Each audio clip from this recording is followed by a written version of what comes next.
జై గురుదత్త శ్రీ గురుదత్త. మన సంప్రదాయంలో ఒక గొప్ప మాట మనందరికీ వినిపిస్తూ ఉంటుందండి. అదేంటంటే దైవం మానుష రూపేణ. ఈ మాటని సహజంగా అందరూ వింటున్న వాళ్ళమే మనం. అయితే దీని అర్థం ఏంటంటే దైవం ఎక్కడో లేడు, మనిషి రూపంలోనే మన దగ్గరే ఉన్నాడని మనకు అర్థం. మరి ఆ దైవస్వరూపం ఎవరు అని మొదలు మనం ప్రశ్న వేసుకుంటే మొట్టమొదటిగా మనకి గుర్తుకొచ్చేటటువంటి ప్రధాన అంశం ఏంటంటే మనల్ని నవమాసాలు మోసి జన్మనిచ్చిన తల్లి మనకి మొట్టమొదటి దైవం. రెండోది ఈ భౌతిక శరీర ధారణకు కారణమైనటువంటి తండ్రి. మరి మూడోది మన చుట్టూ ఆవరించి ఉన్న అజ్ఞానమనే చీకట్లను తొలగించేటటువంటి గురువు మూడో వ్యక్తి. ఇంతవరకు మన సనాతన సంప్రదాయంలో ఖచ్చితంగా చెప్పిందండి. నాలుగో దాన్ని కూడా చెప్పారు. ఏమని చెప్పారు మన పెద్దలు? నాలుగోది సేవకు అవకాశం కల్పించిన భగవత్ స్వరూపం ఎవరయ్యా అంటే అతిథి. అందుకే మన సనాతన సంప్రదాయంలో చాలా గొప్ప మాటలు ఉన్నాయి. మాతృదేవో భవ, పితృదేవో భవ, ఆచార్య దేవో భవ, అతిథి దేవో భవ అని చక్కగా స్పష్టంగా చెప్తుంది.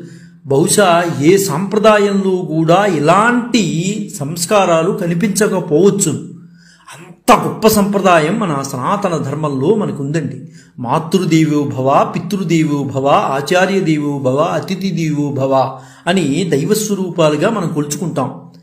దైవం మానుష రూపేణ అంటే దేవుడు ఒక మనిషి రూపంలో కనిపిస్తున్నాడని కదా దాని అర్థం. మరి దేవుడు అంటే కనిపించని వాడు కదా. మరి మనుష్యుడంటే అన్ని బాధలకి గురవుతూ కనిపిస్తూ ఉండేవాడు కదా. ఇలా ఇద్దరూ ఉత్తర దక్షిణాలుగా తూర్పు పడమరలుగా ఉంటూ ఉంటే ఇద్దరూ ఒకటంటూ ఎలా సబబండి? ఇద్దరూ ఒకటంటం ఎలా సబవుతుంది అని చాలామంది అడుగుతూ ఉంటారు.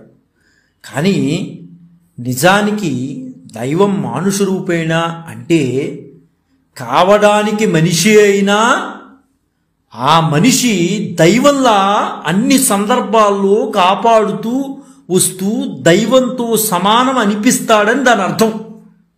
చాలా గుర్తుపెట్టుకోవాలి. దైవం మానుష రూపం అంటే దైవం కనిపించడు, మనిషి కనిపిస్తాడు. మరి ఈ రెండు ఒకటే ఎలాగా అంటే చెప్తున్నారు. మనిషి అయినా కావడానికి మనిషి అయినా ఆ మనిషే దైవంలాగా అన్ని సందర్భాల్లోనూ కాపాడుతూ వస్తూ దైవంతో సమానం అనిపిస్తాడు. దాన్నే దైవం మానుష రూపేణ అంటారు. కాపాడడం అంటే ఇక్కడ అర్థం ఒక విషయం గుర్తుపెట్టుకోవాలండి. కాపాడడము అంటే మనలోని అజ్ఞాన పొరలు తొలగించడమే, అదే కాపాడటం. మనని స్పెసిఫిక్గా ఏదో కాపాడక్కర్లా. కాపాడడం అంటే మనలోని అజ్ఞాన పొరలు తీసేయాలి. మూఢనమ్మకాలు, మూఢ విశ్వాసాలను వీటిని దూరం చేయాలి. అలాంటి వాడే గురువు అండి. అలా తప్పించి మనలో మూఢనమ్మకాలను, మూఢ విశ్వాసాలను ప్రజ్వలింపచేసేవాడు గురువు అనుకోకూడదు. సరైన క్యారెక్టర్ లేనివాడు గురువు కాదండి. అలాంటి వాడిని గురువు గురువు గురువు అని తిరిగేవాడు కూడా నిజమైన వ్యక్తి కాదు నా దృష్టిలో. కాపాడడం అంటే మనలో అజ్ఞాన పొరలు తొలగించేవారు. ఈ విధంగా మనలో అజ్ఞాన పొరలు తొలగించి జ్ఞాన మార్గంలో నడిపించినటువంటి మహానుభావులు ఎందరెందరో ఉన్నారు. అందులో ఒక మహానుభావుడు నేటి మన ప్రాతస్మరణీయులు మాస్టర్ ఈకే గారు. అదేనండి, ఎక్కిరాల కృష్ణమాచారి గారు అంటారు. ఆయన్ని మాస్టర్ ఈకే గారు అని అందరూ పిలుచుకుంటూ ఉంటారు, శిష్య బృందం అందరూ కూడా. మాస్టర్ ఈకే గారి జీవితంలో విశేషాలను మనము తెలుసుకోవడానికి ప్రయత్నం చేద్దాం. మాస్టర్ ఈకే గారు నిజంగా చెప్పాలంటే మన సివివి గారి సంప్రదాయంలో వచ్చేటటువంటి అద్భుతమైన ఒక శిష్య బృందం అనే మనం మాట్లాడుకోవాలండి ఇక్కడ. అయితే సివివి గారి యొక్క బోధన ఈయనకి పడటం వల్ల మరింతగా ఆయన రూపాంతరం చెందారు ఈకే గారు. సివివి గారు, మాస్టర్ ఎంఎన్ గారు, మాస్టర్ ఈకే గారు, ఈ ముగ్గురు కూడానండి జననం ఎప్పుడు జరిగిందంటే సింహమాసంలోనే జరిగింది. అయితే సింహరాశి ద్వారా భూమికి దిగి వచ్చిన కుంభయుగ చైతన్యానికి అనుగుణంగానే వీరి అవతారణ కూడా సింహమానమై ఆగస్టు నెలలో జరిగిందని మనం ఖచ్చితంగా గ్రహించాలి. ఇక్కడ మాస్టర్ ఈకే గారి తండ్రి డాక్టర్ ఎక్కిరాల అనంతాచార్యులు వారు. ఆయన వేద విద్యలో గొప్ప పండితులైన ఆయన, ఘన వైద్యునిగా కూడా ఆయనకి గొప్ప ప్రసిద్ధులైన ఆయుర్వేద విధానం ద్వారా ఆయన కొన్ని వందల మందికి అద్భుత నివారణలు చేశారు. ఎవరు? మాస్టర్ ఈకే గారి తండ్రి గారు అనంతాచార్యుల వారు. వేదసారం ఎరిగిన మహాపండితుడు ఆయన. ఎంతగా గౌరవింపబడేవాడంటే ఆ రోజుల్లో అంతగా గౌరవించబడేవాడైన డాక్టర్ అనంతాచార్యుల వారు శ్రీకృష్ణ చైతన్య స్ఫూర్తితో ఉన్న కాలంలో వారికి ప్రథమ సంతానంగా ఈకే గారు అవతరించారనమాట. ఆయన శ్రీకృష్ణ తత్వాన్ని నమ్మేవారు. ఆ తత్వంతోనే ఈకే గారు వచ్చారని ఆయనకి నమ్మకం. ఆ కారణంగా ఆయన తన బిడ్డకి కూడా కృష్ణమాచార్య నామకరణం చేశారు. కృష్ణమాచార్య గారికి 13 సంవత్సరాల ప్రాయంలోనే మాతృవియోగం కలిగిందండి. అయినప్పటికీ తల్లి చనిపోయినప్పటికీ కూడా ఆమె దివ్య సాన్నిధ్యాన్ని, మార్గదర్శకత్వాన్ని చిన్ననాటి నుండి ఆయన పొందుతూ ఉండేవాడు. ఏదో అవలీలగా తల్లి కనిపిస్తూ ఏదో మాటలు చెప్పుతూ ఉండటం మాస్టర్ ఈకే గారికి చిన్నతనం నుంచి ఉంది. అయితే ఎవరికి చెప్పినా ఈ విషయాన్ని నమ్మేవారు కాదు. కానీ తల్లిగారు మాత్రం మరి ఏమిటో తెలియదు, కానీ తల్లిగారు మాత్రం మాస్టర్ ఈకే గారితో మాట్లాడటం, మార్గదర్శకత్వం చెప్పడం ఇవన్నీ కూడా జరిగేవి. మాస్టర్ ఈకే గారికి 3 సోదరులు ఉన్నారండి. వారిని ఆ తండ్రి ఆ పిల్లలను ఏనాడు కూడా ఆ 3 కూడా బడికి పంపలేదండి. ఆధునిక పాఠశాలలో బోధించవలసిన పాఠ్యాంశాలను కాక ఎందుకు పనికిరాని విషయాలు బోధిస్తున్నారని ఆయన విశ్వాసం. అనంతాచార్యుల వారు ఆ 3 కూడా స్కూల్కి పంపలా. ఎందువల్లంటే పనికిమాని విషయాలు చెప్తున్నారు పాఠశాలల్లో, అవసరమైనవి చెప్పట్లేదు, బోధించట్లేదు. ఆనాడు విషయం చెప్తున్నానండి. ఆనాడంటే మరి ఇప్పుడుంటే ఇంకెలా ఉందో ఒకసారి మనం ఊహించుకోవాలి. అయితే ఆనాడు పరిస్థితుల్లో ఆయన చెప్పారు, పాఠశాలకు నేను ఎందుకు పంపలేదంటే పిల్లలకి పనికిమాలిన విషయాలు చెప్తున్నారు, నేను ఇంట్లో కూర్చోపెట్టి చదివించుకుంటాను, విషయాలు బోధిస్తాను అని అనుకునేవారు. ఆ పాఠశాలలు బాలుర్ని యంత్రాలుగా మారుస్తున్నాయి. ఆలోచనా శక్తిని, సృజనాత్మకతను కోల్పోయి పిల్లలు ఎలా అంటే ఒక గుడ్డివాళ్ళ సహితం సామాన్యమైన ఆలోచనా స్థాయికి కూడా అసలు లేకుండా పోతోంది. మానవ కోటిలో వారు అతి సామాన్య వ్యక్తులుగా మిగిలిపోతున్నారు. శ్రీ అనంతాచార్యుల వారు తమ బిడ్డలను పొట్టకూటి కోసమో, ధనార్జన కోసమో, సుఖ సాధన కోసమో బ్రతికే సామాన్య మానవులుగా కాకుండా విశిష్ట వ్యక్తులుగా సార్థక జీవితాలను గడపాలని అభిలషించేవారైనా. ఎప్పుడు కూడా ఏదో డబ్బు కోసం, ధనార్జన కోసం వీటి గురించి కాదు. ఆయన అభిలషంతా కూడా ఆయన ఎలా అభిలషించేవారు? పిల్లలను సార్థకవంతులుగా, సార్థక జీవితాలు గడిపేవారుగా చూడాలని అనుకునేవారు. ఆయన మామూలు చదువుల వల్ల సమయం వృధా కావడం తప్ప అంత ప్రయోజనం ఉండదని ఆయన తెలుసుకున్నారు. అందువలన ఆయన తన బిడ్డలకి తామే గురువులై విద్యాభ్యాసాలు చేయించారు.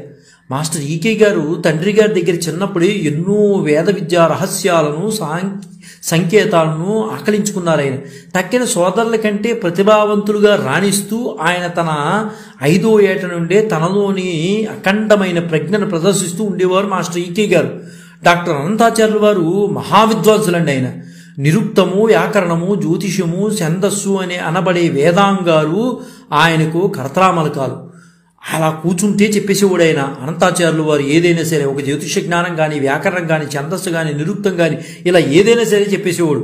వేద ప్రతిపాదాంశాలకు ఆయన చెప్పిన భాష్యం అపూర్వం అండి. అత్యంత ప్రతిభావంతంగా ఉంటుంది కూడా. ఆయన ఏం చెప్పినా సరే బ్రహ్మ సమాజ సభ్యులైన ఏకేశ్వరోపాసకులు, యోగులు, వేద పండితులు, తత్వవేత్తలు వారిని సందర్శించి సంభాషిస్తూ ఉండేవారు. అయితే ఆయన గొప్ప విజ్ఞాన గని అనే చెప్పుకోవాలండి. అనంతాచార్యుల వారు ఎందరికో మార్గదర్శకులైన, సమాజంలో తమ వంతు కర్తవ్యాన్ని నిర్వహిస్తూ ఉండి కూడా ఆయన తన 4 బిడ్డల్ని సాకడంలో ప్రత్యేకంగా శ్రద్ధ చూపేవారు. తల్లిలాగా వారిని లాలించి పాలిస్తూ తండ్రిలాగా వారికి విద్యాబుద్ధులు నేర్పించేవారు. మాస్టర్ ఈకే గారు 5 ఏళ్ల వయసులో ఉన్నప్పుడు ఒకసారి కొందరు బ్రహ్మ సమాజ సభ్యులు వారి తండ్రి గారిని సందర్శించడానికి వచ్చారు. అంటే ఈయన అద్భుతమైన ఉపన్యాసాలు చెప్పేవారండి అనంతాచార్యుల వారు. అందువలన బ్రహ్మ సమాజ సభ్యులు వచ్చారు. వచ్చిన వారందరూ విగ్రహారాధనకు వ్యతిరేకులు. బ్రహ్మ సమాజ సభ్యులు కొంతమంది అందులో వాళ్ళు విగ్రహారాధనకు వ్యతిరేకులు. వచ్చిన వారందరూ విగ్రహారాధన చేయడం ఇష్టపడరు. భగవంతునికి రూపము, గుణాలు లేవని, సర్వాంతర్యామిని వారు నమ్ముతారు. వారు అనంతాచార్య వారితో చాలాసేపు ఎన్నో విషయాలు చర్చించారు.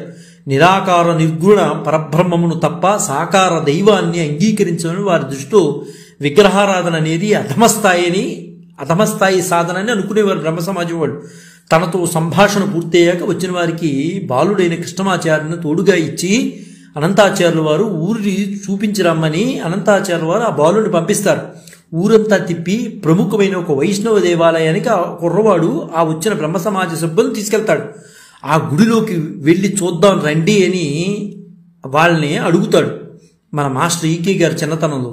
వారు వెంటనే మేము గుళ్ళోకి రాము అని అన్నారు. అప్పుడు వెంటనే మాస్టర్ ఈకే గారు ఎందుకు రారు అని ప్రశ్నించాడు. ఆయన వెంటనే అక్కడ వాళ్ళు ఉన్నారు, ఆ నిర్గుణోపాసకులు ఎంతో గొప్పగా భగవంతుడు సర్వాంతర్యామి, ప్రత్యేకించి గుళ్ళోకి వెళ్ళి దర్శనం చేసుకోవాల్సిన అవసరం లేదు అన్నారు వాడు. వెంటనే ఆ మాస్టర్ ఈకే గారి చిన్నతనంలో అంతటా వ్యాపించి ఉండే భగవంతుడు గుళ్ళో మాత్రం ఉండడా, మీ అభ్యంతరం ఏమైనా ఉందా అని వెంటనే వాళ్ళకు ఒకసారి బతిపోయి ఆ నిర్గుణోపాసకులు ఏమన్నారు, భగవంతుడు సర్వాంతర్యామి, ప్రత్యేకంగా గుళ్ళోకి వెళ్ళి మనం పూజన చేయాల్సిన అవసరం లేదు, మేము గుళ్ళోకి రాము అన్నారు. వెంటనే ఈయనేమన్నాడు, అంతటా వ్యాపించుంటే భగవంతుడు గుళ్ళో మాత్రం ఉండడనా మీ అభ్యంతరం అన్నాడు. వాళ్ళకి వెంటనే మతిపోయింది. అంతటా మహాసాధకులుగా వాళ్ళందరూ కూడా అవాక్కైపోయారు. ఆ బాలుని కేసి చూస్తూ ఉండిపోయారు. ఇంటికి తిరిగి వచ్చాక వారు అనంతాచార్యుల వారితో, ఏమండి మీ వాళ్ళు ఏదో మహత్తరమైన వెలుగు ఉందండి, ఇది మాత్రం మేము చెప్పగలం, ఏముందో చెప్పలేకపోతున్నాం, కానీ ఈ అబ్బాయిలో మేము పొగడకూడదు కానీ ఈ అబ్బాయిలో ఏదో అనంతమైన వెలుగు ఉంది అని అనంతాచార్యుల వారికి చెప్పారు. అనంతాచార్యుల వారు నవ్వి ఊరుకున్నారంతే. అది ఆయనకి తెలుసండి, అనంతాచార్యుల వారు కూడా తెలుసు. మహాపండితుడు, ఆయనకి తెలియపోవటం ఏంటి, జాతకంలో పండినటువంటి చెయ్యి అయింది, ఆయనకి తెలియపోవటం అన్నీ తెలుసు ఆయనకి. అది 5 ఏళ్ల ప్రాయంలో ఈకే గారి యొక్క విశిష్టత. తండ్రి గారి పర్యవేక్షణలో మాస్టర్ ఈకే గారు వేద విజ్ఞానంలో నిష్ణాతులయ్యారు. ఆయన నిజంగా ఈకే గారు సహజ కవి అండి. అప్పట్లో విజయవాడలో విశ్వనాథ సత్యనారాయణ గారిని ఒక మహాకవిగా అందరూ తలిచేవారు. నిజంగా చెప్పాలంటే విశ్వనాథ సత్యనారాయణ గారు మహాకవేనండి, అందరూ అలా కొనియాడేవారు. ఆయన అనంతాచార్యుల వారికి మంచి మిత్రులు. విశ్వనాథ సత్యనారాయణ గారు అనంతాచార్యుల వారికి, అంటే మన మాస్టర్ ఈకే గారి తండ్రి గారికి మంచి మిత్రులు. ఒకనాడు ఈకే గారు కొన్ని పద్యాలు రాసి విశ్వనాథుల వారికి చూపించారు. ఋతుగానం అన్న పేరుతో ఉన్న ఆ కవితలో సంవత్సరంలోని ఋతువులన్నీ చక్కగా వర్ణించబడ్డాయి. ఆ వర్ణనలు కవితాధార విశ్వనాథ సత్యనారాయణ గారికి ఎంతగో అలరించాయి అన్నమాట, బాగా అలరించాయి. భావ వ్యక్తీకరణలో స్పష్టత, నిరాడంబరత ఆయన్ను ముగ్ధుని చేసాయి. ఆ కవిత్వం విని ఆయన అనంతాచార్యుల వారితో ఇలా అన్నారు, మీ కృష్ణుడు ఏమండోయ్ అనంతాచార్యుల వారు, మీ కృష్ణుడు కారణజన్ముడయ్యా, వానిలో ఒక దివ్యమైన వర్చస్సు ఉంది, మీరు గమనించారా ఎప్పుడైనా అని. అతని కృషి బహుముఖంగా సాగుతుంది. ఈరోజు నేను చెప్తున్నాను, అతనంటే నాకు బాగా ఇష్టం అని అనంతాచార్యుల వారికి విశ్వనాథ సత్యనారాయణ గారు చెప్పారు. వెంటనే మన అనంతాచార్యుల వారు మళ్ళీ అర్థవంతంగా నవ్వి ఊరుకున్నారు. అంటే అన్నీ తెలుసని మహానుభావుడికి అనంతాచార్యుల వారికి. విశ్వనాథ సత్యనారాయణ గారు లాంటి గొప్ప కవే, అద్భుతమైన సృష్టి అతను రాసింది అని చెప్పి, మీ అబ్బాయి సహజ కవి, సామాన్యమైన వాడు కాదు, కృష్ణుడు అంశతో పుట్టినవాడు అనే ఉద్దేశంతో మాట్లాడారన్నమాట. దానికి మన అనంతాచార్యుల వారు నవ్వొదిలేశారు. తండ్రి గారి ద్వారా కృష్ణమాచార్యుల వారికి చక్కని వేద విజ్ఞానం అందినప్పటికీ సంస్కార బలం వల్ల ఆయనకు జగన్మాత గాయత్రి ఆరాధన అంటే చాలా చాలా ఎక్కువ ఇష్టం అండి. చిన్నతనంలోనే మాతృవియోగం సంభవించినప్పటికీ వారికి నిద్రిస్తున్న సమయంలో ఒక విధమైన మాతృ సంరక్షణ అందుతూ ఉండేది. ఆ తల్లి గాయత్రి మేత వచ్చి చెప్తూ ఉండేది. ఆ విధమైన అనుభూతి వల్ల ఆయన మాతృశక్తికి దగ్గరయ్యారు. వేదసారం తండ్రి గారి వల్ల ఆయనకి అవగతమైంది. వేద విభాగాలు, వాటిలో సూక్ష్మ శాఖలు ఆయన అవగాహన చేసుకున్నారు. వేదాల్లోని వెలుగే గాయత్రి అని మన మాస్టర్ ఈకే గారు తెలుసుకున్నారు. వేదాలకు తల్లి అనే అర్థంలో గాయత్రిని వేదమాత అంటారు. మాస్టర్ ఈకే గారు సహజావబోధనతో గాయత్రిని స్వీకరించారు. గాయత్రి మహామంత్రమే ఆయనకి సర్వస్వం. ఏది ముట్టుకున్నా గాయత్రి తర్వాతే అనేవారు ఆయన. తర్వాత గర్భాష్టకం నుండి ఆయన గాయత్రిని ఉపాసిస్తూ వచ్చారు. 8వ ఏట ఆయనకు జగన్మాత గాయత్రీదేవి ఒక సుందరమైన స్త్రీ రూపంలో దర్శనమిచ్చింది. ఆ దర్శనం ఆయన్ని ఎంతగానో ప్రభావితం చేసింది. ఆయన తన జీవితాన్ని ఆ జగన్మాతకు సమర్పణ చేసేసుకున్నారు. ఆ రోజుల్లోనే జీవితాన్ని ఆ వెలుగులో నడిపించుకున్నారు మహానుభావులు మాస్టర్ ఈకే గారు. గాయత్రి మాత ఆయనకు ఒక ప్రమాణం. అవసరానికి ఆదుకునే స్నేహితుని వలె, విపత్కాలంలో మార్గదర్శకురాలు వలె, కష్ట సమయాల్లో స్వాంతనపరిచే తల్లి వలె, జ్ఞానజ్యోతిని వెలిగించే గురువు వలె ఆయనకు ఆ తల్లి ఎప్పుడూ కూడా తోడు ఉంటుంది. అంత గొప్పగా ఆయన నమ్మకం అండి. ఆ నమ్మకమే కాదు, ఆయన ప్రత్యక్షమైంది కూడా గాయత్రి మాత. అందుకునే ఆ మహానుభావుడు అలా ఉండగలిగారు. విశ్వవిద్యాలయంలో చేరే నాటికి ఆయన గాయత్రి ఉపాసన తీవ్ర స్థాయికి వచ్చేసింది. చిన్నప్పటి నుంచి ఉపనయనం అయిన దగ్గర నుంచి కూడా గాయత్రి మాత్రం పట్టుకున్నారేమో, అంత నమ్మకంగా తండ్రి దగ్గర నేర్చుకున్నారేమో, ఏది వదలకుండా చేసేవాడు అంతా కూడా. అప్పట్లో యూనివర్సిటీల్లో తరగతులు సోమవారం నుంచి శుక్రవారం వరకే, వారానికి 5 రోజులు మాత్రమే జరిగేవండి. ఈకే గారు హాస్టల్లో ఉండి చదువుకునేవారు. శుక్రవారం సాయంత్రం నుండి ఆయన ఆచూకీ ఎవరికి తెలిసేది కాదు. సోమవారం నాడు ఉదయానికి హాస్టల్ గదిలో మళ్ళీ కనపడేవారు. శని ఆదివారాలు ఎక్కడ ఉండేవాళ్ళు, ఏం చేసేవారో సహధ్యాయులకు కూడా మిత్రులకు కూడా తెలిసేది కాదు. ఆయన యూనివర్సిటీలో చదువుకున్నప్పుడు మాట అండి. ఎవరికి చెప్పకుండా ఆయన విశాఖ సాగర తీరంలో శాంతి ఆశ్రమం చేరేవారు. అక్కడ ఒక రావి చెట్టు కింద ప్రశాంతంగా కూర్చుని గాయత్రి మంత్ర పునశ్చరణ చేసేవారు. శుక్రవారం సాయంత్రం నుంచి సోమవారం ఉదయం వరకు అదే ధ్యానం అయింది. ఎక్కడా లేచేవాడు కాదు. బాహ్య ప్రపంచంతో సంబంధం ఉండేది కాదు. మంచినీళ్లే అప్పటికి ఆయన ఆహారం, ఇంకేది ఉండేది కాదు. అప్పట్లో ఆయన శిరస్సుపై ఒక కాంతి వలయాన్ని దర్శించామని ఆయన మిత్రులు చెప్తూ ఉండేవారు. సహజంగానే ఆయన చక్కని స్ఫురద్రూపండి. ఆయన విశేషించి మంత్రదీక్ష వల్ల కలిగిన వర్చస్సు ఆయనకు చక్కని హుందాతనాన్ని, టీవీని కలిగిస్తాయి. ఆయన చూస్తుంటే 2 చేతులు ఎత్తి నమస్కారం పెట్టాల్సిందే. విరోధైనా సరే ఆయన ఎదురుకుండా నుంచున్నాడు అంటే నమస్కారం పెట్టి తీరాల్సిందే. ఆయన ముఖంలో గాయత్రి ధ్యానం వల్ల స్త్రీ సహజమైన సౌందర్య రేఖ ఒకటి గోచరించేది ఆయనలో. అప్పటికి ఆయన సుందర రూపం ఆడవారిని మగవారిని కూడా సమ్మోహనపరిచేది. అంత గొప్ప స్ఫురద్రూపండి ఆయన. ఆయన చూస్తుంటే ఆడవారే మైమరిచిపోయేవారు అనమాట. ఆ రూపాన్ని చూస్తుంటే మగవారు కూడా అలాగే మైమరిచిపోయేవారు. ముఖ్యంగా ఆయన నవ్వారంటే ఆ అవతల వారు మాయామోహితులు అయిపోతారు. అంత నవ్వు అంత చక్కగా ఉంటుంది. ఆయన చిరునవ్వు ఎదుటివారిలోని ఆధ్యాత్మికతను మేల్కొల్పుతుంది. ఆయన చూపులు వాడిగాను కాంతివంతంగాను ఉండి ఎదుటివారిని చైతన్యం చేసే విధంగా ఉంటాయి. ఆయనకు ఆ ఉపాసన వల్ల అద్భుతమైన దివ్య దృష్టి కలిగిందండి. మరునాడు పరీక్షా కేంద్రాల్లో ఇవ్వబడే ప్రశ్నాపత్రంలో ప్రశ్నలన్నీ చాలా స్పష్టంగా ముందే కనబడేవి. మొదట్లో ఆ విధంగా దర్శన శక్తి ఆయనకి అబ్బురుపడినా తర్వాత అలాంటి అల్ప విషయాలకు ఆ వెలుగును వినియోగించుకోవడం తప్పని తొందరలోనే గ్రహించి విరమించుకున్నారు. కొన్నిటికి అల్పమైన వాటికి శక్తుల్ని ఉపయోగించకూడదండి. అలా దుర్వినియోగపరుచుకుంటే ఆ దివ్యశక్తి తన పతనానికి కారణమవుతుందని గ్రహించుకున్నటువంటి మాస్టర్ ఈకే గారు దాన్ని వదిలేశారు. సరదా కోసం కొన్ని సందర్భాల్లో మాత్రం ఆయన తన దర్శన సామర్థ్యాన్ని 1-2 సార్లు తన మిత్రుల ముందు ప్రదర్శించినా అంతటితో చాలని అనిపించుకుని ప్రదర్శనని కట్టిపెట్టారు. ఎందువల్లంటే అలాంటి శక్తుల్ని ఎవరి గురించో ఏదో గురించో ఉపయోగిస్తే ఆ శక్తులు మళ్ళీ ఆయన దగ్గర ఉండవు అని ఆయనకి నమ్మకం కలిగింది. దాంతో ఆ శక్తుల్ని ప్రకటించడం మానేశారు.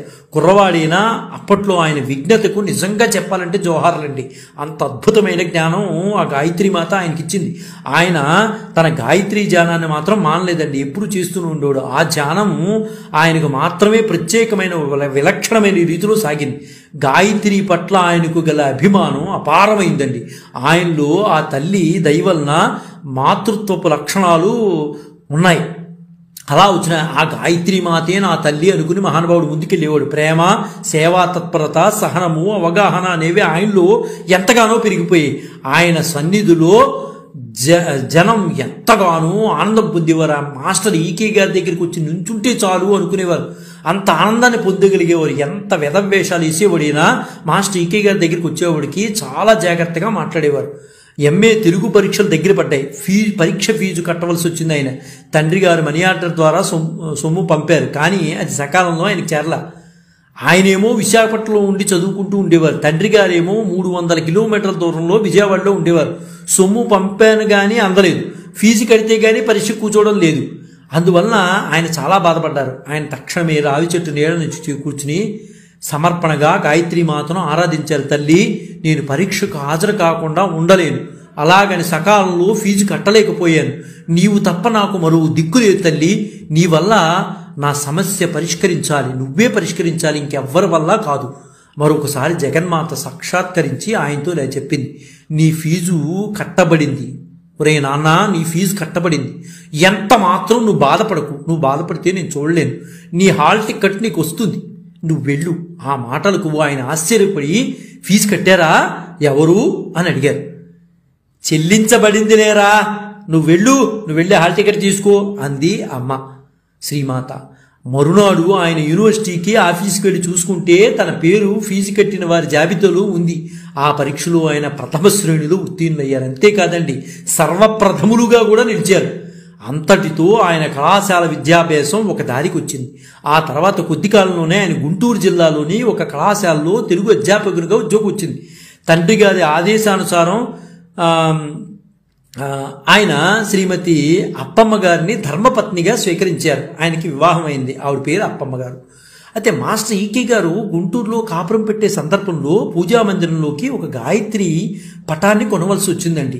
ఇక్కడి నుంచి ఆయన జీవితంలో మలుపు అనేది చాలా స్పష్టంగా మనకు కనిపిస్తుందండి.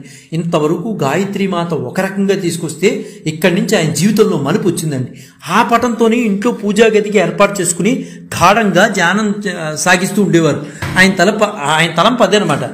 మంచి ఆరాధనే దొరికింది అని, ఇల్లు బాగానే ఉంది అని అనుకున్నారు. తన సాధన కొనసాగించి గాయత్రి మాతను వెలుగును తనలో మరింతగా నింపుకోవాలని ఆయన సంకల్పించారు. మా ఇల్లు బాగా దొరికింది, గాయత్రి మాత ఫోటో బాగుంది, చక్కగా మనం నిలుపుకుని గాయత్రి మాతను ఇంకా మనం పూజ చేసుకోవాలి అనుకున్నారు. అందువలన చక్కగా గాయత్రి పటాన్ని కొనుక్కుని వచ్చి పూజా గదిలో పెట్టుకుని ఆరాధించడం మొదలుపెట్టారు. ఉదయ సంధ్యల్లో గాయత్రిని ధ్యానించడం, ఒక గంట సేపు మంచి మంచి సద్గ్రంథ పఠనం చేసి భోజనాదులు ముగించుకుని కళాశాలకు వెళ్ళడం ఆయన దినచర్యగా ఉండేది. సాయంత్రం వేళల్లో కూడా కొంతసేపు గాయత్రి ధ్యానం చేసుకుంటూ ఆ పిమ్మట మిత్రులతో పరిచయస్తులతోనూ ఆధ్యాత్మిక ప్రసంగాలు చేయడం నడిచిపోయేది ఆయన జీవితం. ఈ విధంగా కొన్నాళ్ళు గడిచిపోయేయండి. వెనుక 2 సార్లు దర్శనమిచ్చిన గాయత్రి మాత మళ్ళీ మరొకసారి దర్శించగలిగితే బాగుంటుందని ఆయన ఎదురు చూస్తూ ఉండసాగారు. కానీ ఈసారి ఆయనకి ధ్యానంలో గాయత్రి మాత రూపానికి బదులుగా మరొక ఆకారం దర్శనం ఇవ్వడం మొదలైంది. ఆయన గాయత్రి జపం చేస్తున్నారు, కానీ గాయత్రి మాత దర్శనం ఇవ్వట్లా. వీరాసనంలో ఒక ఆకారం ఒక్కొక్క రోజుకు కొంచెం కొంచెం కొంచెం కింద నుంచి పైకి అలా కనిపిస్తోంది. ఆయనకి ఆ దృశ్యం ఎంతో ఆశ్చర్యం వేసింది. నేనేమో గాయత్రి మాత ధ్యానం చేస్తుంటూ ఈయనెవరో ఎలా దర్శనమిస్తున్నారు? మొదట్లో అది భ్రమని అనిపించింది ఆయనకి. ఏమిటో నా భ్రమేమో, నేనేమో సరిగా చేయలేకపోతున్నానేమో, ఆ రూపం ఎంతకీ నన్ను వదలట్లేదేంటి అనుకున్నాడు. అనుదినం ఉదయం సాయంత్రం గాయత్రిని మళ్ళీ ధ్యానించడం ప్రారంభించాడు. ఇంకో గంట సేపు చేశాడు. ఆ గంట సేపు చేసినా మళ్ళీ ఆయన ఏ రూపం అయితే కనిపిస్తుందో వేరే రూపం కనిపిస్తుంది. ఆనాటిన ఒకసారి అది ఒక రోజున మహా తేజస్సుతో దర్శనం ఇచ్చేసింది. కొద్దిగా పైకి వస్తూ ఆ దర్శనం విపరీతంగా వచ్చేసింది. ఆయన వారం రోజులు అయ్యేసరికి పూర్తి ఆకార దర్శనం వచ్చేసింది. ఇప్పుడు మనం చూసే మాస్టారు సివివి గారు. ఇప్పుడు మనకు మొన్న ఈ మధ్య ఒక వీడియోలో పెట్టానండి, సివివి గారు. ఆయనే మన మాస్టర్ ఈకే గారికి దర్శనం ఇచ్చింది. ఇప్పుడు నేను ఏదైతే ఫోటో పెట్టానో ఆ ఫోటోయే ఆయనకి దర్శనం వచ్చిందనమాట. మాస్టర్ ఈకే గారు ధ్యానం చేసింది జగన్మాతను, దర్శనం ఇచ్చింది ఎవరు? మాస్టర్ సివివి గారు. అప్పటికి ఆ రూపం ఎవరిదో ఈకే గారికి కూడా తెలియదు. ఆయన గురించి కానీ కనీసం ఆయన నామం కానీ ముందు ఎన్నడూ కానీ ఆయన మాట కూడా వినలేదు మన ఈకే గారు. సివివి గారు అంటే ఎవరో తెలియదు, ఆయన రూపం తెలియదు, ఆయన మాట తెలియదు, ఏ ఊర్లో ఉంటారో తెలియదు, ఆయన గురించే తెలియదు. కానీ గాయత్రిని ధ్యానం చేయడం ఏంటి, ఈయన కనిపించడం ఏంటి, ఈయన ఎవరో కనిపిస్తున్నారు, గుండుతో కనిపిస్తున్నారు, ఈయన ఎవరు బాబు, అసలు నాకేం అర్థం కావట్లేదు అనుకునేవాడు మాస్టర్ ఈకే గారు. సరే, ఉదయం పూట ధ్యానం చేసినప్పుడల్లా ఆ ఆకారమే దర్శనమిచ్చేది. చిరునవ్వుతో ఈకే గారిని పలకరించేది. ఆ ఫోటో ఆయనకి ఎదురుకుండా కనిపించి పలకరించేది. ఎలా ఉన్నావు ఏంటి అని. ఆయన కొంత కలవరపడ్డారు. ఇదేంటి, నేను గాయత్రి మాత 3సారి దర్శనం ఇవ్వాలనుకుంటే ఈయన కనిపిస్తున్నారేంటి, గుండుతోనూ మీసాలతోనూ కనిపిస్తున్నాడు, ఈయనెవడండి బాబో అని చెప్పేసి ఆయన అనుకున్నాడు. ఈ కనిపిస్తున్నా ఈయన తెలియకపో, ఆయన ఎవరో తెలియదు కదా, ఆయన పేరు కానీ ఆయన ఉపాసనా బలం కానీ ఈయనకేం తెలియదు. ఈయన కనిపిస్తున్న మలవీరుల్లాగా ఉన్నాడు, ఈయనెవరండి బాబు, నేను గాయత్రి మాత అనుకుంటే ఈయన వచ్చి పట్టాడేంటి నాకు ఆయన అని అనుకునేవారు అన్నమాట. ఈయన ఎవరై ఉంటారా అని గుర్తు తెచ్చుకోవడానికి ప్రయత్నిస్తూ బహుశా అన్ని పుస్తకాలు తిరగేస్తున్నాడు ఆయన. అయితే నాన్నగారికి పాత స్నేహితులు ఎవరో అయి ఉంటారులే ఇలా గుర్తుకు వస్తున్నారంటే బహుశా అనంతాచార్యుల వారు అంటే వాళ్ళ నాన్నగారు కదా, మా నాన్నగారికి ఎవరో స్నేహితులు అయ్యి ఉండొచ్చు, బహుశా వారు ఏమన్నా నాకు సంకల్పంలో వచ్చారేమో అనుకున్నాడు తప్ప మరో విధంగా ఆలోచించారు. సరే ఇంక పుస్తకాలన్నీ ఇంక తిరగేయడం మానేశాడు ఆయన. మాస్టర్ ఈకే గారికి మంచి వక్తగా పేరు ఉండేదండి. ఇంకెలా వదిలేశాడు ఆ విషయం. రోజు ఆ దర్శనమే, ఆ వ్యక్తి వచ్చి మాట్లాడటం, గాయత్రి చేసుకున్నప్పుడల్లా ఆ సివివి గారి దర్శనం అవడం, మాట్లాడటం జరుగుతూ ఉండేది. ఆయన ఆసూగా చెప్పేసేవాడు ఏదైనా సరే. మాస్టర్ ఈకే గారు చాలా చక్కగా, సహజకవి కదండి, పైగా అధ్యాపకులు, చక్కగా చెప్పేసాడు. చక్కగా మాట కూడా చాలా స్వచ్ఛంగా ఉండేది. ఆయన వివిధ వైజ్ఞానిక అంశాలపై ప్రసంగిస్తూ ఉండేవారు. ఆయన్ని అందరూ కూడా, జనం కూడా ఆహ్వానిస్తూ ఉంటారు. మా దగ్గరికి వచ్చి, మా కళాశాలకు వచ్చి మీరు మాట్లాడండి, మా పిల్లలతో మీరు మాట్లాడితే పిల్లల్లో మార్పు వస్తుంది, మీరు అద్భుతమైన వాచకులు అని చెప్పేసి అంటూ ఉంటారు. ఒక శుభోదయం వేళ సమీప గ్రామం పాఠశాల నుండి ఆయనకి ఆహ్వానం వచ్చింది. పక్కనే చిన్న గ్రామంలో పాఠశాల ఉంటే అక్కడి నుంచి వచ్చింది. ఆయన ఆనాటి సాయంత్రం 7 గంటలకి తమ పాఠశాలలో రవీంద్రనాథ్ ఠాగూర్ గురించి ప్రసంగించవలసిందిగా ఆ పాఠశాల ప్రిన్సిపాల్ గారు మాస్టర్ గారిని ఆహ్వానించారు. మాస్టర్ ఈకే గారిని, ఏమండి రవీంద్రనాథ్ ఠాగూర్ గారి గురించి మీరు 4 ముక్కలు మా పిల్లలకు చెప్తే అర్థం చేసుకుంటారు, మీరు అయితే చాలా చక్కగా స్పష్టంగా చెప్తారు, మీరే చెప్పాలి అని అన్నారు. మాస్టర్ గారు ఆ ప్రిన్సిపాల్ గారితో కొంతసేపు గడపవచ్చు కదా అని ముందుగానే సాయంత్రం 5:15 గంటలకల్లా ఆ గ్రామానికి చేరుకున్నారు. ఆ ప్రిన్సిపాల్ గారు మాస్టర్ గారిని తన ఇంటికి తీసుకువెళ్ళి కాఫీ ఇచ్చి కబుర్లు చెప్తూ, 6 గంటల అవడానికి ఇంకా 2 నిమిషాలు ఉందండి మాస్టర్ గారు, మీరు నన్ను క్షమిస్తే చిన్న పని ఉంది, అది చేసుకొచ్చేస్తాను, 1/4 గంటలో ముగించుకుని వచ్చేస్తాను అన్నాడు. ఇంకా టైం ఉంది కదా, 6 గంటల కదా మనం వెళ్ళాల్సింది, ఒక్క 10 నిమిషాలు నాకు టైం ఇవ్వండి, నేను వచ్చేస్తాను. మాస్టర్ గారు దానికి ఇంతకీ ఏంటి ఆ పని అని అడిగారు. మరి ఏం లేదండి, 6 గంటలకి ప్రేయర్ ఉంది, సరే ఆ ప్రేయర్కి వెళ్ళాలి అన్నారు. సరే కానివ్వండి అన్నారు మాస్టర్ గారు అక్కడ కూర్చుని కాఫీ తాగుతూ. ప్రిన్సిపాల్ గారు అలా లోపలికి వెళ్ళి మాస్టర్ గారి మళ్ళీ వచ్చి, మాస్టర్ గారు అనుకున్నారు, అయ్యో నన్ను కూడా పిలిచి ఉండొచ్చు కదా, ప్రేయర్కి వచ్చేవాడిని కదా అని మనసులో అనుకున్నాడు. ఈయన మనసులో ఏమనుకుంటే అది జరిగిపోతూ ఉంటుందండి. అయ్యో నన్ను కూడా ప్రిన్సిపాల్ గారు పిలిచి ఉంటే నేను చూసేవాడిని కదా, ప్రేయర్ ఏంటో అనుకున్నాడు. ఆయన ప్రిన్సిపాల్ గారు లోపలికి వెళ్ళినవాడు మళ్ళీ బయటకు వచ్చి ఒక క్షణం మళ్ళీ వచ్చి, ఏమండి మాస్టర్ ఈకే గారు, మీరు కూడా ప్రేయర్కి వస్తే బాగుంటుందేమో అని అనుకుంటున్నాను అన్న. అయ్యో అనుకోవటం ఏంటండి, నా మనసులో ఇప్పుడే అనుకుంటున్నాను, మీరు అన్నారు. ఆ విధంగా ఇద్దరు కలిసి ప్రేయర్కి వెళ్ళిపోయారు, గదిలో ప్రవేశించారు. అక్కడ ఎదురుకుండా తనకి ఉభయ సంధ్యల్లో గాయత్రీదేవి ధ్యానం చేయనప్పుడు తన పూజా మందిరంలో దర్శనమిచ్చినటువంటి దివ్య స్వరూపం మాస్టర్ సివివి గారు ఆయనకి కనిపించారు. ఒక్క క్షణం మాస్టర్ ఈకే గారు ఆశ్చర్యచకితులయ్యారు. తనకి నిత్యము గాయత్రి మంత్ర ధ్యానంలో కనిపించేటటువంటి సివివి గారు తనకి ధ్యానంలో దర్శనమిచ్చే వ్యక్తి ఈ పటంలో ఉన్నారేంటి అని ఒక్కసారి ఆశ్చర్యపోయారు. ఆ ప్రిన్సిపాల్ గారు ప్రేయర్ మొదలు పెట్టారు. ఈకే గారి పరిస్థితి భిన్నంగా ఉంది. ఆయన ఆనందానికి అవధులు లేవు. తాను ఎవరి గురించి తెలుసుకోవాలనుకుంటున్నారో ఆ వ్యక్తి మళ్ళీ ఇక్కడ దర్శనం ఇవ్వటం ఏంటి. 1/2 గంటలో ప్రేయర్ పూర్తయింది.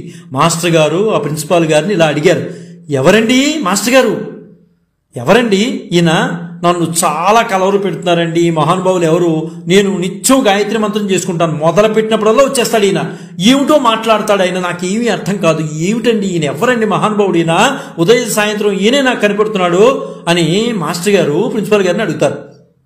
ఆయన అండి, ఆయన ఎవరు అనుకుంటున్నారండి, ఆయన గొప్ప మహానుభావుడు అండి, ఆయన పేరు సివివి గారండి, మీరు ఆయన అలా కనిపించడం మీ అదృష్టం, ఈ రూపాన్ని వెలుగును రోజు చూస్తున్నానండి, మరి మీరు అంటున్నారు కానీ మరి నేను రోజు చూస్తున్నాను ఆయన్ని, ఏమంటే ఆయన దర్శనం ఇవ్వడం అంటే మాట్లాడండి, ఆయన మీరు చాలా అదృష్టం అన్నారు. అయ్య బాబోయ్, ఈయన పేరు సివివి గారండి, ఈయన కుంభకోణంలో ఉండేవాడు, అయితే మాస్టర్ సివివి గారు ఒక మహాతేజం, ఒక నూతన యోగ మార్గాన్ని లోకానికి అందజేసినటువంటి మహానుభావుడు అండి. ఆ యోగం తారకరాజు యోగం అండి. 1910 నుండి 1922 వరకు ఇంచుమించు 12 సంవత్సరాల కాలంలో ఆయన ఎందరెందరికో యోగ దీక్షను ఇచ్చినటువంటి మహానుభావుడు అండి. ఆయన మే నెలలో 1922లో దేహత్యాగం చేశారు. అంటే మాస్టర్ గారు జన్మించడానికి 4 సంవత్సరాల ముందనమాట. ఇవన్నీ చెప్పాడు ఆయన ప్రిన్సిపల్ గారు. అప్పుడు మాస్టర్ గారు ఇలా అడిగారు, దయచేసి ప్రిన్సిపల్ గారు ఆయన ఫోటో నాకేమైనా తెప్పించగలుగుతారా అన్నారు. ప్రిన్సిపల్ గారు సరే అని మద్రాసు నుంచి మాస్టర్ ఈకే గారికి సివివి గారి ఫోటోని అందేలాగా చూశారు. ఆనాటి నుంచి మాస్టర్ ఈకే గారు మాస్టర్ సివివి గారిని ధ్యానించడం మొదలుపెట్టారు. అంతేనండి, జీవితంలో మార్పు అనేది మొదలైంది. అంటే ఆ తల్లి గాయత్రి మాత సివివి గారిని ఈకే గారికి పరిచయం చేసి ఒక మార్గాన్ని ప్రవేశపెట్టింది ఈకే గారిలో. చూసారా, భగవంతుడు ఒక మార్గాన్ని మనకు చూపిస్తాడు బలన వ్యక్తి ద్వారా. ఆ వ్యక్తే ఈకే గారిని మార్గాన్వేషణలో ఒక కొత్త వ్యక్తిని పరిచయం చేసిన గాయత్రి మాత ఎవరయ్యా అంటే ఆయనే సివివి గారు. ఈ విధంగా మాస్టర్ ఈకే గారు మాస్టర్ సివివి గారి గురించి బాహ్య ప్రజ్ఞలో తెలుసుకున్నప్పటికీ కూడా సివివి గారు ధ్యానంలో కనబడి సంభాషించడం మొదలుపెట్టారు. ఎరా వెళ్ళావా, తెలుసుకున్నావా నా గురించి అనేవారు సివివి గారు. ఒక మహత్తర కార్యసాధనకు నేను నిన్ను ఎంపిక చేసుకున్నాను, అది నీకు తెలుసా? నీలో నుండి నిన్ను ఉద్బోధిస్తూ ఉంటాను, నేను చెప్పినట్లు చేస్తూ ఉండు, నిత్యము ధ్యానంలో నా నుండి నీకు అందిన అదే ఆదేశాల ప్రకారం నడుచుకుంటూ ఉండరా. మాస్టర్ ఈకే గారు అందుకు అంగీకరించారు. అలాగేనండి సివివి గారు అని అన్నారు. మాస్టర్ సివివి గారి గురించి మరింతగా సివివి గారు ఇలా చెప్పారు, నేను తెలియనిచ్చినంత నీవు తెలుసుకుంటావు, నేను నీకు ఎంతవరకు సమాచారం ఇస్తే అంతవరకే నువ్వు గ్రహించు, ఎప్పటికప్పుడు నీకు కావాల్సినంత నేను అందజేస్తాను కదరా, ఎందుకు నీకు అంత ఆరాటం, నీకు ఇష్టమైతే నేను చెప్పినట్లు చెయ్యి, ఇందులో బలవంతం ఏమీ లేదు, నువ్వంటే నాకు ఇష్టం, ఇది మాత్రం నిజం, నువ్వు వద్దనుకున్నా కాదనుకున్నా నీతో ఉంటాను నేను, కానీ నేను చెప్పినట్లు చేయడం అనేది నీ ఇష్టం, నువ్వు చేస్తానంటే నువ్వు చేస్తానన్నా చేయనన్నా నిన్ను వదలను, అందువల్ల నిన్నే నేను ఎంచుకున్నాను, నువ్వు చాలా దివ్య జ్ఞాన పురుషుడివి, నువ్వు వేదాలు తెలుసున్నటువంటి మహానుభావుడివి, అన్నీ నేర్చుకున్నావు, ఆమూలాగ్రం నీకు వచ్చు, కాబట్టి నిన్ను నేను ఎంచుకున్నాను అని సివివి గారు చెప్పారన్నమాట. మాస్టర్ ఈకే గారికి మాస్టర్ సివివి గారి ఉద్బోధన ఆరంభమైందనే చెప్పుకోవాలి. అక్కడి నుంచి మాస్టర్ సివివి గారు దేహదారులై ఉండగానే వారికి దివ్యజ్ఞాన సమాజంతో సంబంధాలు ఉండేవి. వారు ప్రణాళికానుసారం గుంటూరులోని దివ్యజ్ఞాన సమాజం వారు మాస్టర్ ఈకే గారిని మహాభారతంలో పరమార్థం గురించి ప్రసంగించవలసిందిగా ఆహ్వానిస్తూ ఉండేవారు. ప్రసంగానంతరం ఈకే గారు దివ్యజ్ఞాన సమాజం వారి గ్రంథాలయంలోకి వెళ్ళారు. అక్కడ బ్లావెట్స్కీ రచించినటువంటి సీక్రెట్ డాక్ట్రిన్ అనే గ్రంథంపై వారి దృష్టి పడింది. దాని గురించిన వివరాలు ఆయన అక్కడ వారిని అడిగారు. ఆ సమాజపు సభ్యులు ఇలా అన్నారు, ఇది చదవడానికి సాధ్యం కాని పుస్తకాల్లో ఒకటండి, సీక్రెట్ ఆఫ్ డాక్ట్రిన్ చాలా బాగుంటుందండి, ఇది చదవటానికి సాధ్యం కాని పుస్తకం, దీన్ని మేము మిక్కిరి గౌరవంతో చూస్తాం తప్ప ఎన్నడూ తెరిచి చదివిన పాపాన పోలేదు, మేము ఒక గౌరవప్రదంగా పెట్టుకుంటాం, ఎందువలంటే ఆ నాలెడ్జ్ మాకు అందదు, ఆ జ్ఞానం మాకు అందదు. మరునాడు కూడా మాస్టర్ గారిని మరో ప్రసంగం చేయమని సమాజం వారు కోరారు. ఆ తర్వాత మహాభారతం గురించి ఆ సమాజం వారికి మాస్టర్ గారు ఎన్నో తరగతులు నిర్వహించారు. రెండవ నాడు మాస్టర్ గారి ప్రసంగానికి ఆ దివ్యజ్ఞాన సమాజపు అధ్యక్షులు కూడా హాజరయ్యారు. ఆయనకు అంతకు ముందు రోజున మాస్టర్ గారి ఉపన్యాసాన్ని విన్న సభ్యులు మహాభారతం గురించి చెబుతున్న ఈ వ్యక్తి సామాన్యుడు కాదని, ఆయనకు చాలా విషయాలు తెలిసినట్లుగా కనిపిస్తోందని చెప్పారు. అందుకని ఆయన స్వయంగా అధ్యక్షులు వచ్చారు, దివ్యజ్ఞాన అధ్యక్షులు వచ్చి ప్రసంగానంతరం ఆయన తాను మాస్టర్ ఈకే గారిని పరిచయం చేసుకున్నారు. ఆయనకి, నేను ఈ దివ్యజ్ఞాన సమాజానికి అధ్యక్షుడిని, మిమ్మల్ని ఇక్కడే కలుసుకున్నందుకు నాకు చాలా సంతోషంగా ఉందన్నారు ఆ అధ్యక్షుడు. అప్పుడు మాస్టర్ గారు, మీ బీరువాలో సీక్రెట్ ఆఫ్ డాక్ట్రిన్ అనే పేరుతో నేను ఒక పుస్తకాన్ని చూశానండి, అది ఒక్కసారి నాకు ఇప్పించగలుగుతారా అని అధ్యక్షులు అడిగారు. వెంటనే అధ్యక్షులు వారు, దివ్యజ్ఞాన అధ్యక్షులు వారు, దానికేం భాగ్యం, తప్పగా తీసుకోండి, నాతో సహా ఎవ్వరూ ఆ పుస్తకాన్ని ఇప్పటి వరకు తాకలేదండి, అందులో ఏముందో కూడా మాకు తెలియదు, నిజంగా అదొక మహత్తర గ్రంథం అనే చెప్పుకోవాలి, అది మాత్రం మాకు తెలుసు, దాని గురించి చదవటానికి మా జ్ఞానం సరిపోదు, మీరు దాన్ని చదవాలనుకుంటే తప్పక తీసుకెళ్ళండి అన్నారు అధ్యక్షుడు వారు. మా జ్ఞానం అయితే సరిపోదు మాస్టర్ గారు, ఈకే గారు, మాకు సరిపోదు మా జ్ఞానం, మీలాంటి మహానుభావులే చదవాలి, 10 మందికి జ్ఞానం పంచాలి అన్నాడు అధ్యక్షుడు వారు. మాస్టర్ ఈకే గారు ఆ పుస్తకాన్ని ఇంటికి తీసుకొచ్చారు. తక్షణమే దాన్ని చదవడం ప్రారంభించారు. ఆ గ్రంథంలో అనేక జ్ఞాన మార్గాలకు సంబంధించిన కొత్త కొత్త పదాలు ఎన్నో వాడబడ్డాయి. అందువలన అది కొంచెం కష్టం అనిపించింది. అప్పటికి రాత్రి 1 గంట అయింది. అయినప్పటికీ ఆయన ఆ పుస్తకాన్ని విడిచిపెట్టలేదు. పుస్తకాన్ని అలా టేబుల్ మీద ఉంచి ఒక కప్పు కాఫీ తాగుదామని వీధి చివరిలో ఉన్న హోటల్కి వెళ్ళాడు. హోటల్కి వెళ్ళగానే సరే అక్కడికి వెళ్ళి ఆ విధంగా అర్ధరాత్రి 1 గంటకి వీధి చివరిలో ఉన్న హోటల్లో చేరుకుని మాస్టర్ గారు కాఫీ తాగి ఇంటికి బయలుదేరుతున్నారు. అంతలోని ఆకస్మికంగా ఒక వృద్ధుడు తారసపడి ఆంగ్లంలో ఈకే గారిని అడిగాడు. ఒక వృద్ధుడు అడిగిన మాట ఈకే గారిని, నాకు చాలా ఆకలిగా ఉంది, తినడానికి ఏమైనా ఇప్పించగలరా? ఆ సమావేశం హఠాత్ పరిణామం అండి. ఈకే గారు ఆ వ్యక్తిని పరికించి ఒకసారి చూశారు. చూస్తే ముసలివాళ్ళలాగా ఉన్నాడు, సరైన దుస్తులు లేవు, చొక్కా జోబులో ఒక పెన్ను మాత్రం ఉంది. జోబు నిండా సిరామరకులు, పొడవాటి నెరసిన జుట్టు, మాసిన గడ్డం. ఇది ఆయన ఆకారం. ఆ వృద్ధుడు ఆంగ్లంలో మరోసారి అడిగాడు, నాకు ఆకలిగా ఉందండి, తినడానికి ఏమైనా ఇప్పించి పెడతారా మీరు అన్నాడు. మాస్టర్ గారుతో అన్నాడు, తప్పకుండా దయచేయండి అని. వారిద్దరూ మరొకసారి హోటల్కి వెళ్ళారు. తమరు ఏం తింటారు అని ఈకే గారు వృద్ధుడిని అడిగారు. వెంటనే ఆ వృద్ధుడు ఏం చెప్పాడంటే, నేను చపాతీలు తింటాను అన్నాడు. మాస్టర్ గారు చపాతీలు తెప్పించారు. పెద్ద ఆయన తినడం మొదలుపెట్టారు. మాస్టర్ గారు మరింత శ్రద్ధగా ఆయన్ని పరికించి చూస్తున్నారు.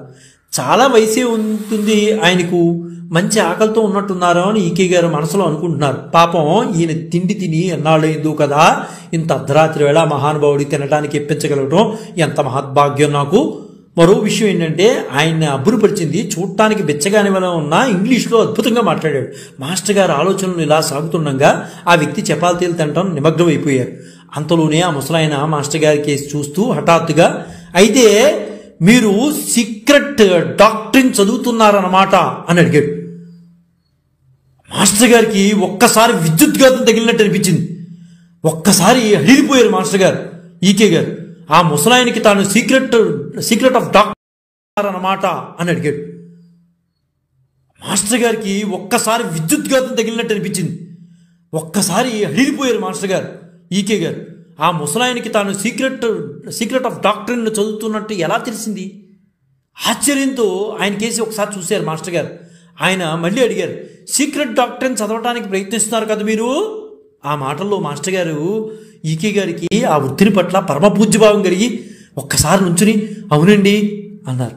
అంతే. ఆ వృద్ధుడు, నాకు ఒక టీ తెప్పించండి మీరు అర్జెంటుగా అన్నాడు. వెంటనే విషయం మారిపోయింది. ఆయన టీ తాగడం పూర్తయ్యాక ఇద్దరు ఆ హోటల్ నుంచి బయటకు వచ్చారు.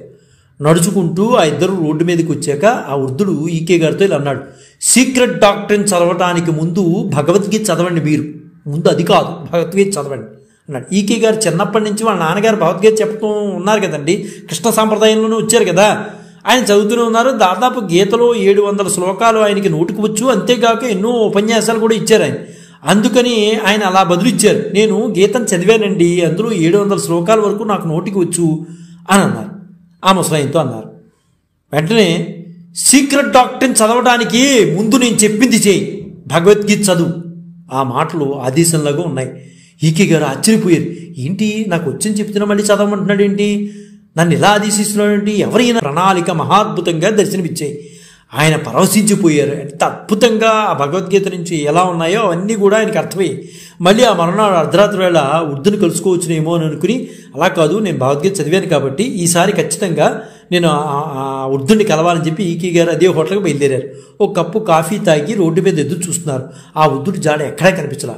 కొద్దిగా నిరాశపడి ఆయన ఇంటి ముఖం పట్టారు. అంతలోనే హఠాత్తుగా మాస్టర్ గారి కుడి భుజం మీద ఎవరో చల్లని చేయబడింది. ఎలా ఉందంటే వెంటనే చల్లగా ఉంది ఆయన చెయ్యి. ఇలా వెనక్కి తిరిగి చూడగానే ఎలా ఉంది భగవద్గీత అనే మాటలు అనిపించాయి.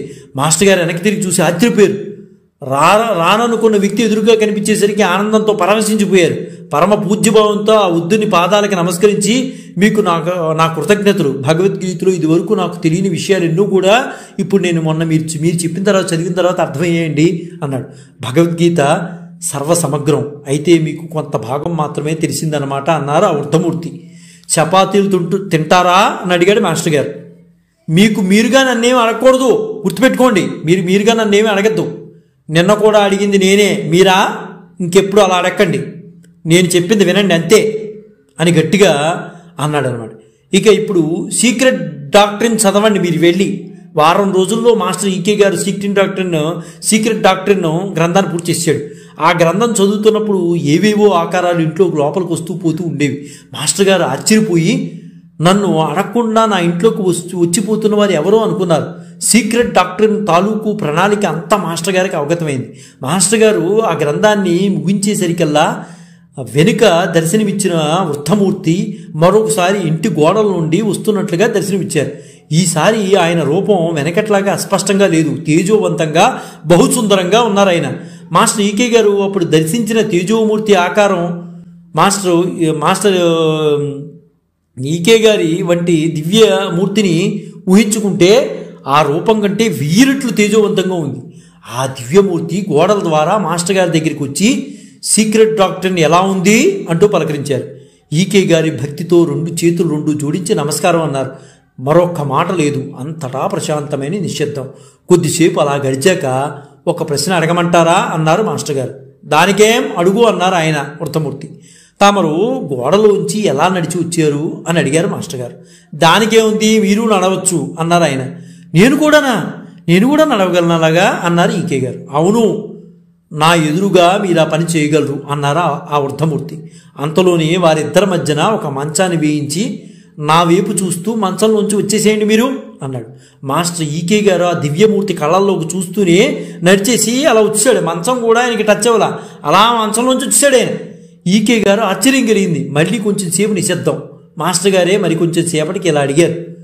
తమరెంత నా పట్ల దయతో అనుగ్రహిస్తున్నారు కదా, ఎందుకండి మా ఇంటికి ఎందుకు వచ్చారు మీరు? ఇంత దయగా నా పట్ల ఎందుకున్నారు?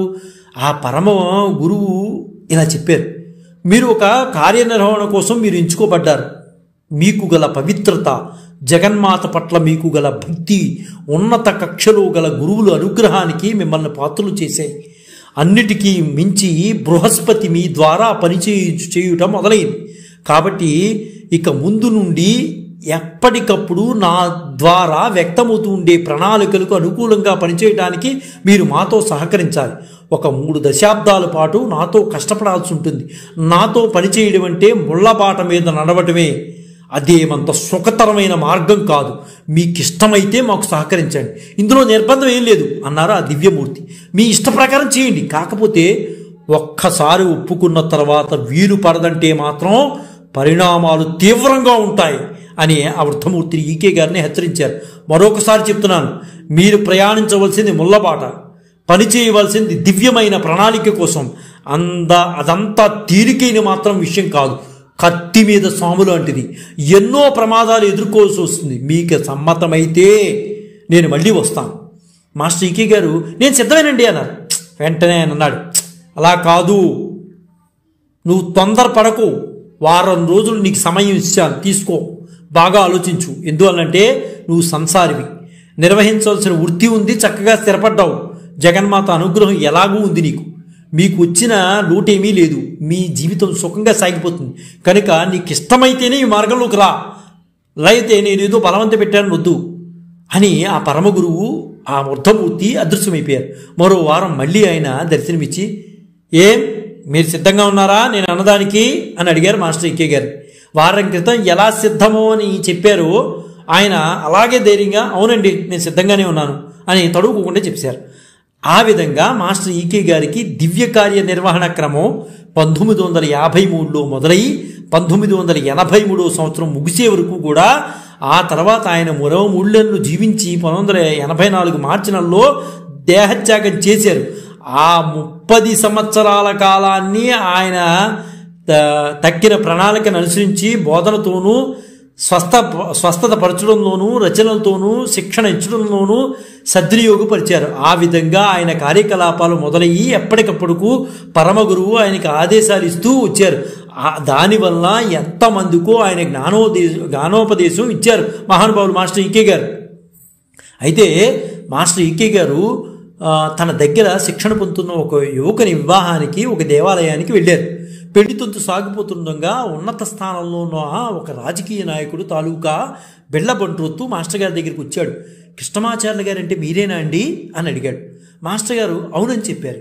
ఈ పక్కనే ఒక గెస్ట్ హౌస్ ఉందండి, అందులో మంత్రి గారు ఉన్నారు, ఆయన మిమ్మల్ని ఒకసారి రమ్మంటున్నారు, కారు తీసుకుని వచ్చాను, నాతో దయచేయండి అన్నాడు ఆ బంట్రోత్తు. నేనిప్పుడు వెంటనే కృష్ణమాచార్యులు గారు అన్నారు, నేను ఇప్పుడు పెళ్లి హడావుల్లో ఉన్నానండి, మీతో మాట్లాడటానికి ఇప్పుడు నాకు వీలు కాదు అని మాస్టర్ గారు తెగేసి చెప్పేశారు. కొంతసేపటికి పెళ్లి తంతు ముగిసింది. మాస్టర్ గారు ఖాళీగా కనిపించారు. బంట్రోత్ అక్కడే ఉన్నాడు. బంట్రోత్ ఆయన్ని సమీపించి తమరు ఇప్పుడు దయచేస్తారా అని అడిగాడు. వెంటనే మాస్టర్ ఎక్కడికి రమ్మంటావయ్యా అన్నాడు మాస్టర్ ఈకే గారు. మినిస్టర్ గారిని కలుసుకోవడానికి గెస్ట్ హౌస్ కండి అన్నాడు బంట్రోత్. ఎందుకు అని అడిగారు మాస్టర్ గారు. వెంటనే బంట్రోత్ అన్నాడు, మంత్రి గారు ఏదో మీతో మాట్లాడాలటండి, రమ్మన్నారు, ఆయన సహాయ మంత్రి అన్నాడు. వెంటనే సహాయ మంత్రి అంటే ఏంటి అని మాస్టర్ గారు అడిగారు బెల్లబట్రోత్. అదేమిటండి బాబు, సహాయ మంత్రి అంటే తెలియదా తమకు? సేవకుడు వెంటనే నీళ్ళు నవ్వలేడు. మాస్టర్ గారు చిరునవ్వుతూ ఇలా అన్నారు, అది కాదయ్యా, ఆయన మామూలు మనిషేనా లేక మంత్రి మాత్రమేనంటావా? ఇంతకీ నువ్వెవరివి? నేను వెంటనే ఆ బెల్లబంట్రోతను, నేను వారి నౌకరినండి అన్నాడు ఆ బెల్లబంట్రోత. అయితే నువ్వు మనిషివి కాదా, నౌకరువా? మీ మంత్రి గారు కూడా మనిషే కాదా? నేను మనుషులను కలవడానికి ఇష్టపడతానయ్యా, వారి బిరుదులను కానీ నీలో ఉండే నౌకర్ని కానీ నిన్ను కలుసుకోవడానికి నాకు ఇష్టం. నీలో ఉండే నౌకర్ని గాక నిన్ను కలుసుకోవడం నాకు ఇష్టం. నీ నౌకర్ని కలుసుకోవడం నాకు ఇష్టం లేదు, నిన్ను కలుసుకోవడం నాకు ఇష్టం. మీ మినిస్టర్ గారిని కలుసుకోవాలని నాకు కనిపించడం లేదు. అలాగన్నా నేను వాడితో వెళ్ళి చెప్పు అన్నారు మాస్టర్ ఈకే గారు. యూనివర్సిటీలో అధ్యాపకునిగా ఆయన వ్యక్తిత్వం ఎలాంటిదో చూశారండి. మనిషి మనిషిగా ఉండాలి, బిరుదులు సత్కారాలు ఇవన్నీ కాదు, మనిషి మనిషిగా గౌరవం పొందగలగాలి అనేవారు ఆయన. యూనివర్సిటీలో అధ్యాపకునిగా పనిచేసే ఒక సామాన్యమైన వ్యక్తి ఒక స్టేట్ మినిస్టర్ స్వయంగా ఆహ్వానిస్తే తిరస్కరించడమా? ఆ నౌకరు ఆశ్చర్యపోయాడు. ఒక గంట పాటు అలా ఎదురు చూస్తూ ఉండిపోయాడు. ఈలోగా మాస్టర్ గారు శాంతించారు. అతనితో ఇలా అన్నారు, రావయ్యా రా, ఇలా రా, ఇలా వచ్చి నా పక్కన కూర్చో, మంచి పెళ్లి భోజనం తిందుగాని రా అన్నాడు బెల్లబంతోతుని మాస్టర్ గారు. కాసేపు మీ మినిస్టర్ గారిని మర్చిపో, ఆయనకు అంతగా నన్ను చూడాలనిపిస్తే ఆయనే నా దగ్గరికి వస్తారులేవయ్యా, నువ్వేం కంగారు పడకు, ఆయన కోసం నేను గెస్ట్ హౌస్కి రాను, ఖచ్చితంగా చెప్పే ఈ మాట, నువ్వేం భయపడకు, నీ ఉద్యోగానికి భద్రత ఉంది, నేను చెప్తున్నాను కదా. ఆ సేవకుడు మొహమాట పడ్డాడు. మాస్టర్ గారు పెళ్లివారు చేయించిన కొన్ని స్వీట్లు తీసుకెళ్ళి అతనికి ఇచ్చి సాగనంపారు. నువ్వు వెళ్ళవయ్యా అని ఆ స్వీట్స్ ఇచ్చి పంపించారు. ఆ తర్వాత మాస్టర్ గారు తన సహచరులతో ఇలా అన్నారు, ఎవరో మినిస్టర్ అయితే నాకేంటి, అడుక్కు తినేవాడైతే నాకేంటి, నాకు కావాల్సింది మనిషి. మనిషి మనిషిగా వచ్చి అడిగితే వాడి కోసం నేను ఏదైనా చేస్తాను, వాడు పశువులుగా ప్రవర్తిస్తే అందుకు తగ్గట్టుగా నేను ఉంటాను అన్నాడు మాస్టర్ గారు. అంటే ఆయన యొక్క ఉదాత్తమైన స్వభావం ఎలాంటిది అనేది మనకు అర్థమవుతుంది. మాస్టర్ గారు దేనికి భయపడేవాడు కాదండి, మనిషి మనిషిగా గుర్తించాలి అనేవాడు ఆయన. మాస్టర్ గారు ఒక బృందంతో కలిసి విశాఖపట్నం దగ్గరలో అటవీ ప్రాంతంలో ఉన్న మోతుగూడెం అనే గ్రామానికి తరలి వెళ్ళారండి. వారందరికీ చక్కని శిక్షణ ఇస్తున్నారు. ధ్యానము, క్రతువులు, ప్రవచనాలతో పాటు నిత్యానుష్ఠానం కోసం ఆయుర్వేద సూత్రాలను కూడా ఆయన వారికి పరిచయం చేశారు. అది ఎంత ప్రగాఢమైన ప్రబోధాత్మకమైన కృషి అంటే ఆ బృంద జీవనం చివరి వారంలో సభ్యులు ఒక్కొక్కరుగా మలేరియా దోమల బారి పడ్డారు. ఆ విషయం మాస్టర్ గారికి ఎంతో ఆందోళన కలిగించింది. ఆ దోమలు మాస్టర్ గారిని కూడా వదిలిపెట్టలేదండి. తరగతులు ముగియాయనే బృందం వారందరూ కూడా శీఘ్రంగా ఇళ్ళకి తిరిగి వచ్చారు. వారిలో బాగా జబ్బు పడిన ఒకడు సభ్యుడు ఎంతగా శ్రద్ధతో వైద్యం జరిగినా మృత్యువాత పడ్డాడు. దోమలు బాగా విపరీతంగా కుట్టేయడం వలన మలేరియా వ్యాధి వచ్చేసింది. మాస్టర్ గారు కూడా మలేరియా బారిన పడి తీవ్ర అస్వస్థకు లోనయ్యారండి. మాస్టర్ గారు కూడా అంతకు మించి ఆ తరగతుల వల్ల చాలామంది జబ్బు పట్టడం, ఒక సభ్యుడు మరణించడం ఆయన ఎంతగానో కృంగదీసింది. ఒక వారం పాటు ఆయన ఇంటి వద్దే ఉండిపోయి ఎంతో బాధపడ్డారు. ఆయన మెదడుకు కూడా మలేరియా వ్యాపించేసిందండి. తరచుగా స్పృహ కోల్పోయారు మాస్టర్. సోదర బృందానికి మిత్రులైన మంచి వైద్యులు ఒక ఆయన మాస్టర్ గారిని హాస్పిటల్లో చేర్చడం అవసరమని, అక్కడైతే వైద్య సదుపాయాలు ఉంటాయని సూచించారు. మాస్టర్ గారు మాత్రం కుమార్ గారి నివాసమైన రాధామాధవంలోనే ఉంటానని, అక్కడి నుంచే కావలసిన అన్ని వైద్యాలు జరిపించాలని పట్టుబట్టారు. నేను ఎక్కడికి రానండి, ఈ రాధామాధవంలోనే ఉంటాననేవారు. ఎవరు ఆయన్ని కాదనలేకపోయారు. ఆయన మాట ఎవరంటారండి, కాదనలేకపోయారు. అయితే మార్చి 10వ తేదీ 1984 సంవత్సరం మాస్టర్ గారిని రాధామాధవానికి తీసుకొచ్చారు. ఊళ్ళో ఉండే ఘన వైద్యులందరినీ సంప్రదించడం జరిగింది. ఉత్తమమైన వైద్య పరికరాలన్నీ వినియోగించబడ్డాయి. కానీ అప్పటికే ఆయన శరీరంలో ఒక్కొక్క భాగం మలేరియా ప్రభావానికి లోనైపోయింది. ఒక వారం రోజుల పాటు మాస్టర్ గారు ఆయన సహచరులు కూడా ఎంతగానో బాధపడ్డారు. చెదురుమదురు తిరిగి వస్తూ ఉంది పోతోంది. పౌర్ణమికి 2 రోజుల ముందు ఆయన పరిస్థితి కొంత మెరుగైనట్లు అనిపించింది. బాగా తిరిగి వచ్చింది. గదిలో ఉన్నవారందరూ కూడా తన ఒంటరిగా ఉండమని ఆయన చెప్పారు. కుమార్ గారు ఒక్కరే లోపలికి రావాలని ఆయన కోరారు. కుమార్ గారు లోపలికి వెళ్ళగానే మాస్టర్ గారు కుమార్ గారి చేతులు పట్టుకుని తన పక్కన కూర్చోమన్నారు. 4 నిమిషాలు పాటు ఏమీ మాట్లాడకుండా మాస్టర్ గారు కుమార్ గారి కళ్ళలోకి చూస్తూ ఉండిపోయారు. మళ్ళీ అంతలోనే ఆయన అచేతన స్థితి ఆవరించింది. కుమార్ గారు వైద్యుని పిలవాల్సి వచ్చింది. రాధామాధవంలో సోదర బృందం వారందరూ కూడా మాస్టర్ గారిని ఆరోగ్యం కోసం తీవ్రంగా ప్రార్థన చేసేవారు.